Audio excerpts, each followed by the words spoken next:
గురూజీ మంచి విచారాలు తెలియజేస్తున్నారు. జాతకంలో మనకి పురాణాల్లో కొన్ని శ్లోకాలు ఉంటాయి. ఏం చెప్తుందంటే నిజంగా కష్టంచ కలు మూర్ఖత్వం, కష్టంచ కలు మూర్ఖత్వం, కష్టంచ కలు యవ్వనం.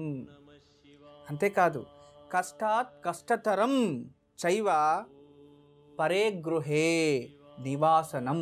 చూడండి ఎంత గొప్ప చెప్పారంటే, మూర్ఖుడు కొంచెం మూర్ఖత్వం అనేది ఉంటుంది కదా, అతనికి సర్వజనాలతో నిందితులు. ఎప్పుడు మూర్ఖుడరే వరే మూర్ఖుడా, ఏం చేస్తున్నా, వాడు ఈడు అందరూ తిట్టేవనే పాపము.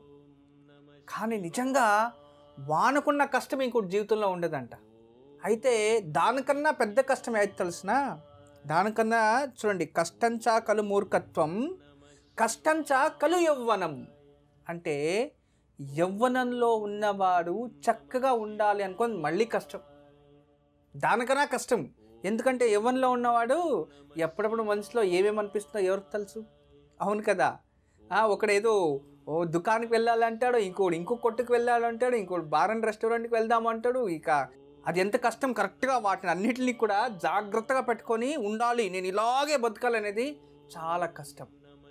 అంటే కష్టంచ కలు యవ్వనం అంటే అంటే యవ్వనము అనేది చాలా దోషాలని ప్రేరేపిస్తుందంట. అలా దాన్ని ఎదిరించేదే చాలా కష్టం ఉంటుంది. అంతేకాకుండా ఈ కష్టాత్ కష్టం చైవ పరే గృహే నివాసనం అంటే వీటన్నిటికన్నా చాలా కష్టమైనది, చాలా బాధాకరమైనది ఏంటంటే ఇతర గృహాల్లో నివాసించడం. మనం వెళ్ళి వేరే వాళ్ళ ఇంట్లో ఉండడం అంటే ఇక దానికన్నా కష్టం ఇంకోటి ఉండదు. ప్రతి ఒక్క దానికి ప్రవేశం లేదు, లేవడానికి ఉండదు, కూర్చోవడానికి ఉండదు, చక్కగా చూసుకోవాలి. వాళ్ళు ఏమంటారో అని, భోజనం ఎక్కువ తింటే వాళ్ళు ఏమంటారో అని బాధపడాలి. అంటే దానికన్నా కష్టం ఇంకోటి ఉండదు. నిజంగా ఎంతోమంది ఎందరో ఇళ్లల్లో పెళ్లి చేసుకొని కొడుకుల్ని పిల్లల్ని చదివిస్తూ ఉన్నారు. నాకు చాలా బాధాకరం విచారం ఏంటంటే, నిజంగా ఒక చెప్తానేనండి, రోజు ఉదయం లేచి ఈ జీటీవీకి ఉదయాన్నే మీకోసం లేచి అంత దూరం నుంచి వస్తాను, బెంగళూరు. అక్కడి నుంచి వచ్చినప్పుడు దారిలో వస్తూ ఉంటే నిత్య కార్మికులు అంటాం కదా, కూలీకి వెళ్ళేవాళ్ళు పాపము ఒక 100 మంది 1000 మంది ఒకే చోట నిలుచుకొని ఉంటారు. వాళ్ళు ఎదురు చూస్తూ ఉంటారు. ఏమని ఎదురు చూస్తూ ఉంటారు, ఏ గొప్పవాడో యజమాని ఎవరైనా వచ్చి మమ్మల్ని తీసుకెళ్ళి ఈరోజు ఏదైనా కూలి పని చేయించుకుంటే వాళ్ళు ఇచ్చే డబ్బులో సాయంత్రం ఇంటికి వెళ్ళి నా పిల్లలకి భోజనం పెట్టచ్చు, లేదో ఈ స్కూల్ ఫీజు కట్టాలి, అది చేయాలి ఇది చేయాలని పాపం వాళ్ళ ముఖంలో ఎదురు చూస్తూ ఉంటారు. వస్తుందో లేదో తెలీదు, వాళ్ళు వస్తారా తీసుకెళ్తారో ఒక ఆశ.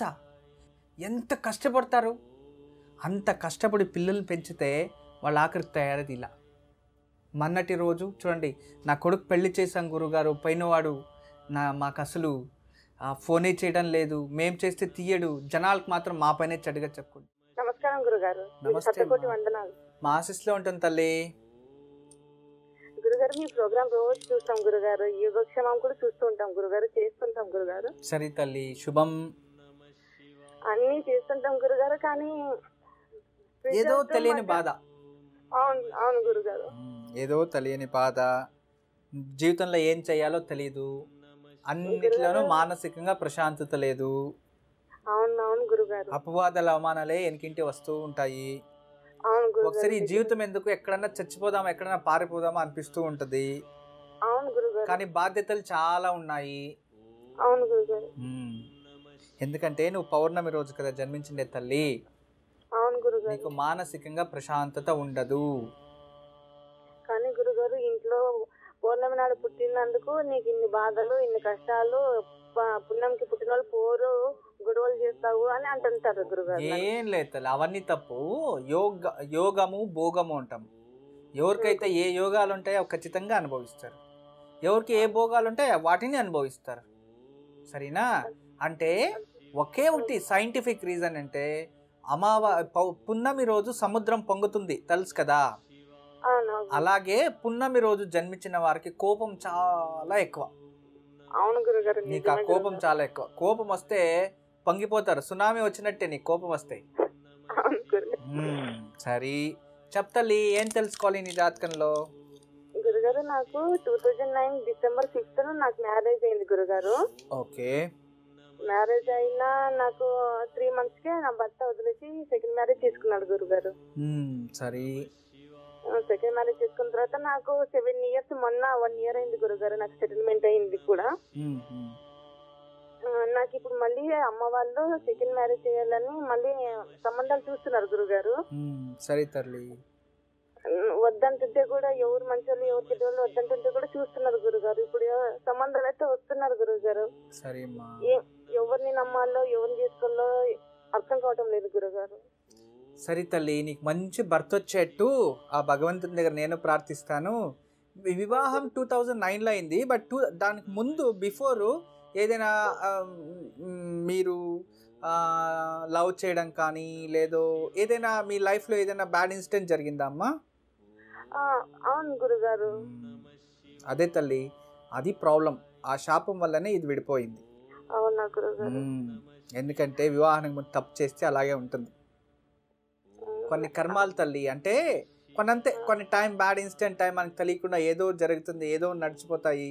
దానివల్ల ఎక్కడో మన జీవితంలో ఏదో ఎప్పుడో చెడు కాస్తూ ఉంటుంది. అంటే నీ జాతకం చాలా బాగుంది తల్లి, అందుకే నేను అడుగుతున్నాను డైరెక్ట్. అంతే, పౌర్ణమి రోజు జన్మించావు కానీ అది గురుగారు డిఎస్సి కూడా రాశాను గురుగారు. 2 సార్లు రాశాను. 2 సార్లు నాకు 4-5 మార్కుల్లోనే పోతుంది గురుగారు.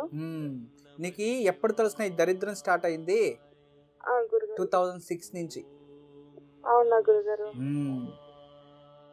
గురుగారు ఏమైనా పరిహారం ఏమన్నా ఉందా గురుగారు? సరే తల్లి చెప్తానమ్మా, నీ జీవితాంతం బాగుంటావు.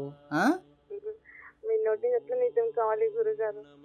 సరే తల్లి, శుభమే జరుగుతుంది గురుగారు. అదే గురుగారు, నాకు గవర్నమెంట్ జాబ్ వస్తుందా గురుగారు? నాకు వస్తే మంచి భర్త వస్తాడా గురుగారు? నాకు సెకండ్ మ్యారేజ్ అవుతుందా గురుగారు? అమ్మ, సెకండ్ మ్యారేజ్ అవుతుంది, మంచి భర్తంతూ వస్తాడు కానీ గవర్నమెంట్ ఉద్యోగం లేదు తల్లి. అవునా గురుగారు? ఎట్లా గురుగారు? ఎట్లా అంటే ఏదైనా ట్యూషన్స్ పెట్టు, ఏదైనా ప్రైవేట్ స్కూల్స్కి వెళ్ళు. ఎన్ని స్కూల్స్ లేదు తల్లి. బతకాలంటే ప్రభుత్వ ఉద్యోగమే ఉండాలని ఏం లేదు తల్లి. సాయంత్రము ట్యూషన్స్ పెట్టి మంచిగా స్టూడెంట్స్ ప్రిపేర్ చేయొచ్చు. స్కూల్ టీచర్స్ కన్నా సాయంత్రం ట్యూటోరియల్స్ పెట్టే టీచర్స్కే ఎక్కువ వాల్యూ ఉంది, తెలుసా నీకు? అవునవును గురుగారు. నేను ప్రైవేట్ స్కూల్లో పనిచేస్తుంటాను గురుగారు. ఇంతకు ముందు పనిచేస్తుంటే నన్ను ఇట్లనే ఒక టీచర్ గురుగారు నన్ను చాలా ఇన్సల్ట్ చేసింది గురుగారు. మీరు కూడా ఆడపిల్లలు చదవకపోతే ఇలాగే మీ భర్త కూడా వదిలేస్తాడు చూడు అని అన్నారు గురుగారు. నాకు చాలా ఇన్సల్ట్ చేసి మాట్లాడింది గురుగారు. ఇంకా నేను జాబ్ మానేశాను గురుగారు. నేను 10 years గా వర్క్ చేసేదాన్ని గురుగారు ఆ స్కూల్లో.